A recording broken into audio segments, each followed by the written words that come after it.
al doctor Jorge Linares. Permítanme solamente hacer un agregado. Es profesor, el doctor Jorge Linares, desde 1978, más de 43 años en la actividad educativa, en la preocupación educativa. 10 años estuvo en la Pontificia Universidad Católica del Perú, es de Chepén, la hermosa Chepén. 5 años en la Universidad París de la Sorbona y 27 años en la Universidad de Versalles, que ahora forma parte, de acuerdo a la información, de París-Saclay. La bienvenida. Con esos méritos, bienvenido, doctor Linares, bueno, sí, a muchas la gracias. señal nuestra de Muchas Abriendo gracias, Puertas. señor. Le escuchan en el Perú y en el Así mundo, es. doctor. Bienvenido. Muchas gracias. Muchas gracias por la presentación, señor Néstor Becerra. Claro, es un tema que realmente lo tengo en la sangre desde hace mucho tiempo. O sea, son cerca de 43 años como profesor. Pero más los años como estudiante hacen que desde que he nacido prácticamente estoy ligado a la educación. Sí. ¿Qué reflexión? Claro, es importante. ¿Qué reflexión? La primera reflexión, Jorge, de toda una vida dedicada a la educación y a mejorar las condiciones de vida de los conciudadanos. Así es, y en varios aspectos, como estudiante, yo estoy muy contento de haber hecho mis estudios en un centro estatal para la primaria y en la gran unidad Carlos Gutiérrez Noriega, también estatal. Realmente en esos tiempos he tenido la suerte de tener excelentes profesores de esos de los que yo voy a describir, que así deben ser todos, ¿no? Profesores que se dedicaban a tiempo completo a la enseñanza, ¿no? Y que realmente yo pienso que esos profesores, cuando vean todo el producto de ellos, hay prácticamente en mi promoción más de la mitad de personas, hay médicos, abogados, economistas, muchos profesores también, ¿no? Que somos el producto de la educación, somos el producto de la educación estatal. Y eso es lo que yo quiero realmente insistir. Y si me permites, de repente... Sí. Una pregunta nada más para empezar, sí, con su exposición. ¿Y qué es lo que ha cambiado de nuestra educación? Yo también tuve la suerte de acceder a la educación a través de la educación pública en Arequipa, primaria, secundaria en Lima, y la universidad, continuarla también en la universidad pública. ¿Qué es lo que ha cambiado y qué es lo que tenemos que hacer? En pocas palabras, para entrar a su exposición sobre este importante tema, doctor Linares. Yo pienso que hay que nuevamente reanimar a los profesores, reanimar el rol que ellos juegan en la sociedad. Yo pienso que ese es algo que de repente ha faltado, darles un valor, como dicen, un valor agregado a la persona, profesor, pero no solamente de una manera oral, sino también tiene que haber otras facilidades, ¿no? Por ejemplo, yo he visto, justamente para preparar esta exposición, el sueldo de los profesores en mis tiempos cuando yo era alumno y el sueldo de los profesores cuando es ahora, hablando en dólares, ¿eh? Y realmente es un tercio. O sea, una explicación es ahí. O sea, la mayor parte ahora de los profesores está más bien casi en la clase media baja y clase casi pobre. Mientras que en nuestros tiempos, sobre todo cuando estaba en primaria, el profesor era el señor profesor, la señora profesora, ¿no? O sea, tenían mucho más respeto y ese respeto se daba por el valor que ellos jugaban y el Estado, digamos, ayudaba a este rol porque sus sueldos eran respetables. Cosa que lamentablemente ahora parece no ser cierto, ¿no? No sé, prioridad. Y yo pienso que ese es dos cosas, el apoyo del Estado, no solamente en la formación, no solamente en cursos de actualización, sino también en sus sueldos. Eso es importante. Trabajo y desarrollo integral. Adelante con su exposición, estimado doctor. cuanto lo Al considere. slide 2, por favor, control. Sí, sí. Producción está en cuanto lo tenga listo. Ya, ese es el número 1. Pasamos al número 2, por favor. Producción. Así es. Ya, entonces ahora voy a más o menos exponer unos cuantos minutos. Educación viene, como todos pueden ver en los diccionarios, de educar, o sea, llevar adelante, sacar afuera de, transformar, inspirar, transmitir conocimientos y valores. Y es cierto, porque así lo muestran muchos países, es que la educación es uno de los pilares fundamentales para el progreso de la sociedad. Hay que ver casos, ¿no? El caso de Finlandia, el caso de Singapur, de Japón, de Corea. Vean ahora el caso de Finlandia, que es prácticamente el país con la mejor educación. Pero ahí pregúntense, ¿cuánto ganan los profesores? Ahí pregúntense, ¿cuántos alumnos tiene cada profesor? Tiene 10 a 12 alumnos. Y las facilidades que tiene. Por eso es que el Estado Finlandia en un cierto momento era casi el país más pobre de Europa, sobre todo cuando se acabó la Unión Soviética. ¿Y qué hicieron los de Finlandia? Se dedicaron a invertir en educación y en ciencia. Y eso es lo que les hace, y eso es algo parecido a lo que pasó también en Singapur, como lo voy a mostrar dentro de un momento. O sea, lo que pasa es que ahora la riqueza de un país se mide no por los recursos que tiene en su tierra, ahora ya se mide por el capital humano, por la educación, por la ciencia y el desarrollo tecnológico. O sea, yo podría darles un ejemplo.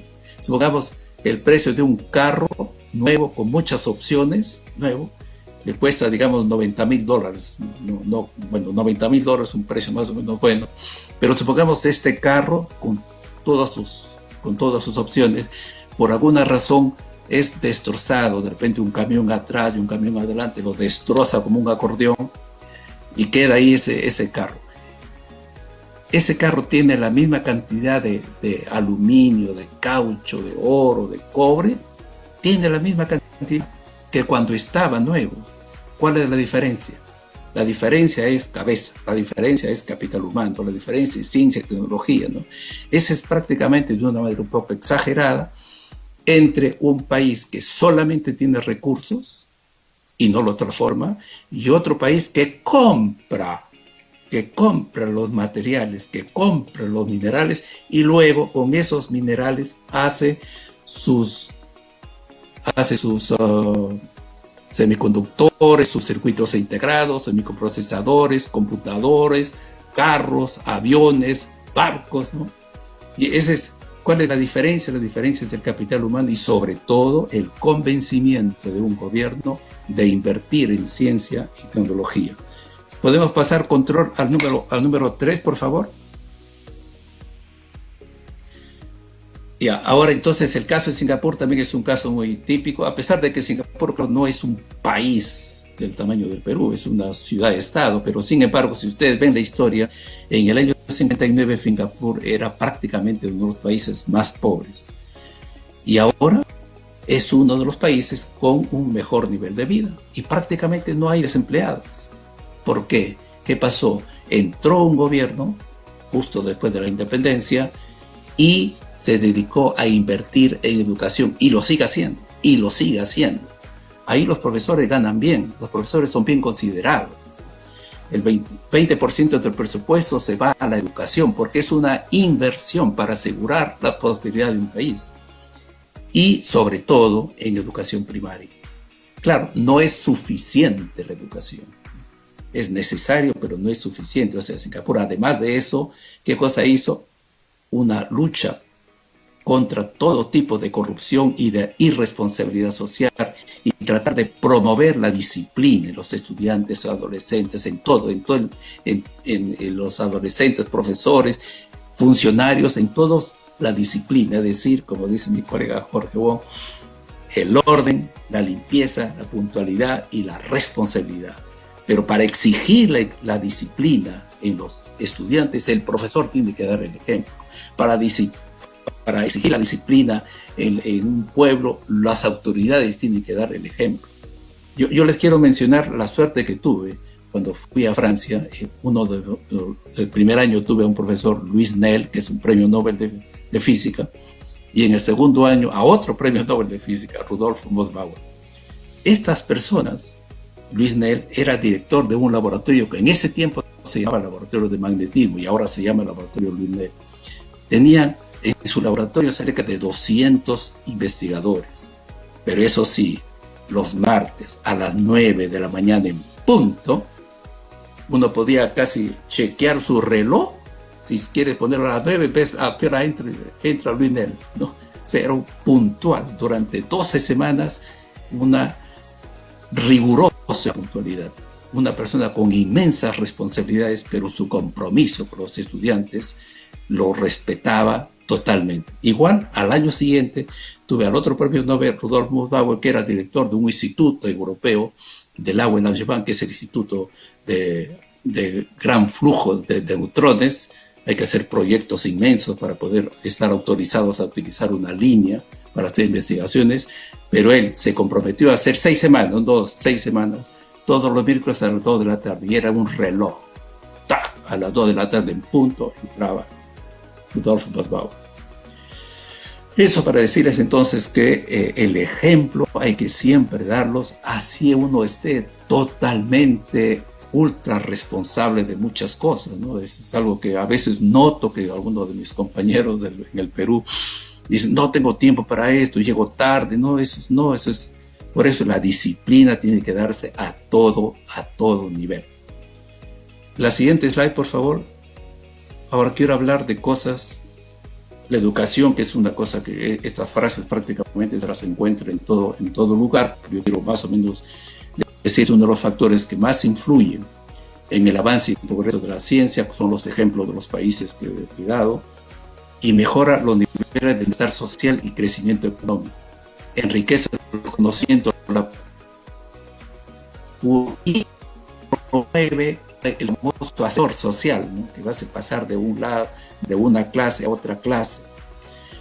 Además, puede incentivar también los valores cívicos. Y cuando un país tiene gente totalmente educada, por ejemplo, todos hasta un nivel universitario, entonces la inversión en ciencia, tecnología e innovación es mucho más factible. Ya se tiene una masa crítica donde las empresas pueden invertir en cosas caras, donde las empresas no tendrían necesidad de traer a otra gente del exterior para que trabajen en sus empresas. Entonces, la educación, mientras más alto es el nivel, yo he visto que el promedio actualmente en el Perú es el promedio del cuarto año de secundario, o sea, ni siquiera el promedio a nivel totalmente de secundarios. Nosotros deberíamos llegar a estar a un nivel casi de universidad. Cuando lleguemos a ese casi de universidad, significa que tendremos buenos técnicos, que tendremos buenos ingenieros, que tendremos buenos economistas, buenos administradores, buenos profesores,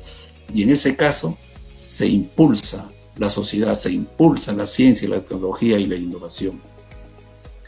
El siguiente slide, por favor. Ahora, la educación es algo en la que están implicados la familia, la academia, el Estado y la sociedad. La academia, quiero con esto decir, la escuela, el colegio, los institutos, las universidades. Y el Estado, la región también, el departamento y las municipalidades también tienen que estar implicadas en esto. Y la sociedad, todo el conjunto, ¿por qué? Porque hay asociaciones, hay clubes, hay empresas, hay clubes, entonces hay que promover, y este es el rol de la municipalidad, promover clubes de teatro, clubes de deporte, clubes de danza, clubes de poesía, e inclusive museos de ciencia y tecnología. Ese es algo también que es importante, que lamentablemente hubo en cierto tiempo en Lima, y creo que por ahora todavía era en prácticamente todas las ciudades, un pequeño museo donde el estudiante vaya y sueñe un poco de ciencia. Y las bibliotecas, de eso voy a insistir un poco más, porque para mí es fundamental las bibliotecas. Ahora, dentro de la enseñanza, el siguiente slide, por favor, el número 6. hay una cosa esencial en la educación que es la lectura.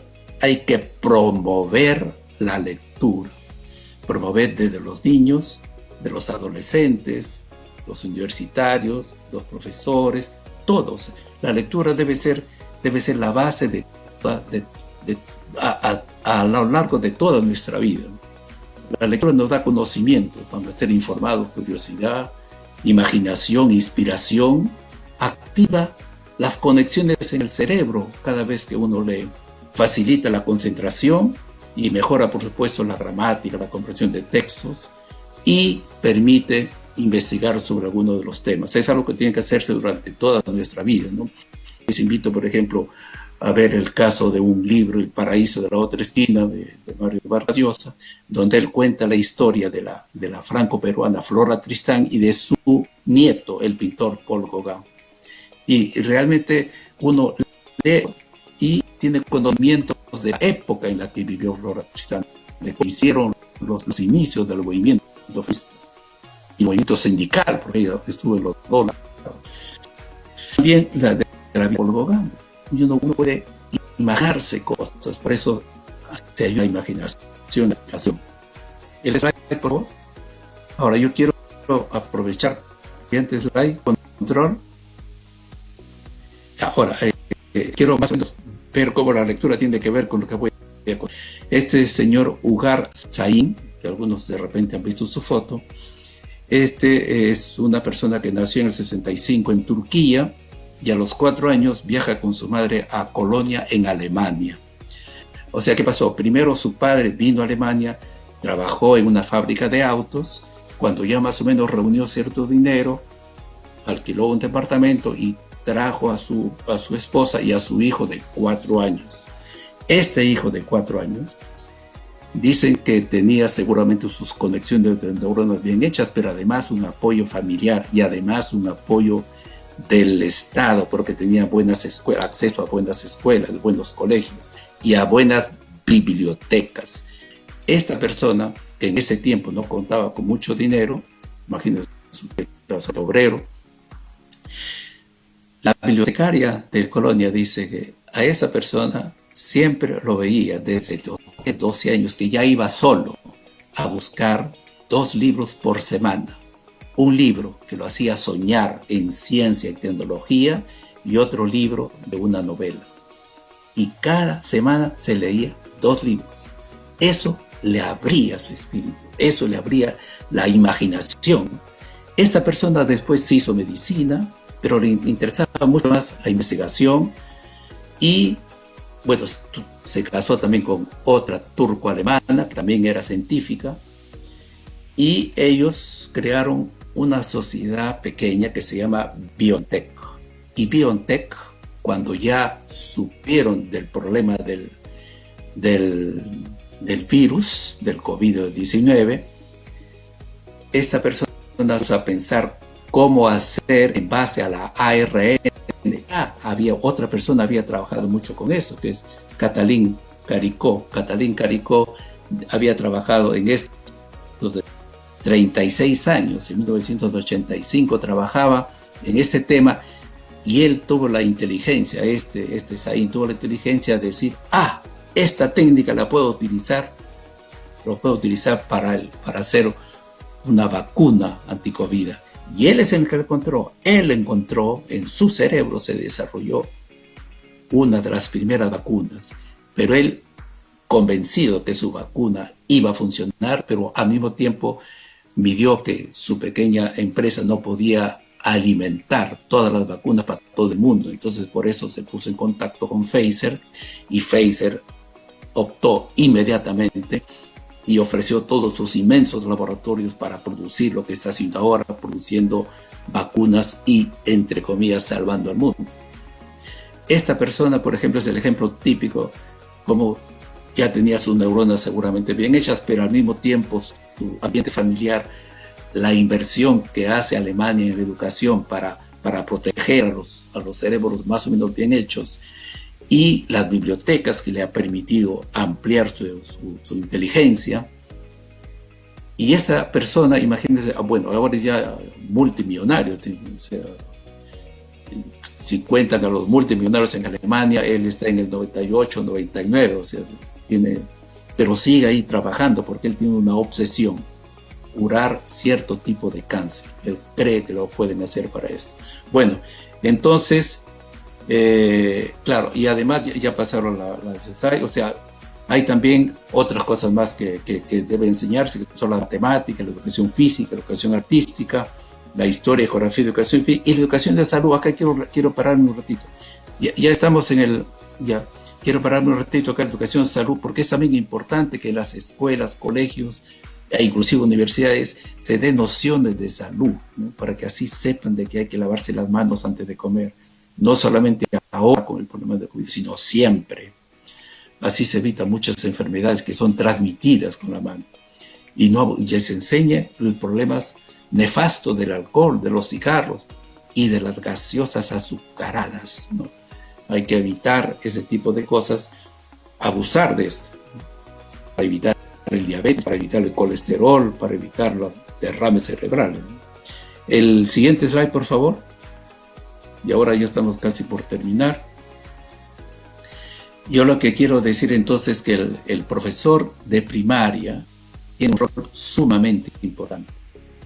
Él tiene que de cada alumno sacar el máximo provecho individual de sus habilidades y capacidades. El profesor en realidad tiene la capacidad de crear futuro en las personas, tiene la capacidad de soñar a los estudiantes. Y esto es importante. Yo por lo menos así lo viví. Mi educación, sobre todo en secundaria, había profesores que me hacían soñar.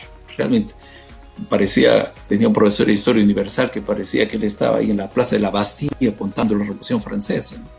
Cada vez que yo visito la Bastilla me acuerdo de este profesor que contaba, pero tenía una pasión cuando contaba la Historia Universal. Igual los profesores de matemáticas que he tenido, ¿no? Yo agradezco mucho a mi profesor, que realmente ofrecía más de lo normal, hasta me daba clases particulares, ¿no? Porque de repente había detectado en mí alguna cosa, entonces me ayudó mucho a orientarme hacia las matemáticas. Otra cosa que también debe hacer un profesor es promover la innovación. Innovación que significa crear imaginación, potencial de crecimiento, porque esto facilita encontrar trabajos. Ustedes saben que actualmente una persona que tiene estas capacidades de innovación, de creatividad, de imaginación, tendrán trabajo todo el tiempo, porque no se sabe qué cosas se tendrá, tipo de trabajo se tendrá de aquí a unos 20 años, ¿no? Así que hay que formarlos de una forma para el futuro. Y entonces ahora paso a la última diapositiva, y que esto ya tiene que ver con la parte partidaria, o sea, el Partido de la Ciencia, es creado por Modesto Montoya y que ahora es presidido por Javier Verástegui. Este partido entonces busca, justamente consciente de este problema, busca una excelente educación pública, y eso para el partido es una de las prioridades. Excelencia, educación pública, ir como Singapur a 20% del PIB, porque es una inversión. Esto es lo que muchos diputados, congresistas y ministros a veces no se dan cuenta, que es una inversión. Hay que invertir en educación, porque eso es lo que permite el progreso de un país. Igualmente la salud pública y una lucha contra la corrupción. O sea, la educación pública y salud pública de excelente calidad no es suficiente. Tiene que haber también lucha, tiene que haber corrupción cero. Y una cosa importante, invertir en ciencia y desarrollo tecnológico. El respeto, por supuesto, al medio ambiente. Con la educación, ser mejores ciudadanos formados para un mejor país, y un lema que les doy por ahora: con educación y ciencia para ser potencia. Bueno, esa es la primera parte, estimado señor Néstor Becerra. Excelente. Estoy atento para algunas otras cosas complementarias. Excelente, doctor. Excelente.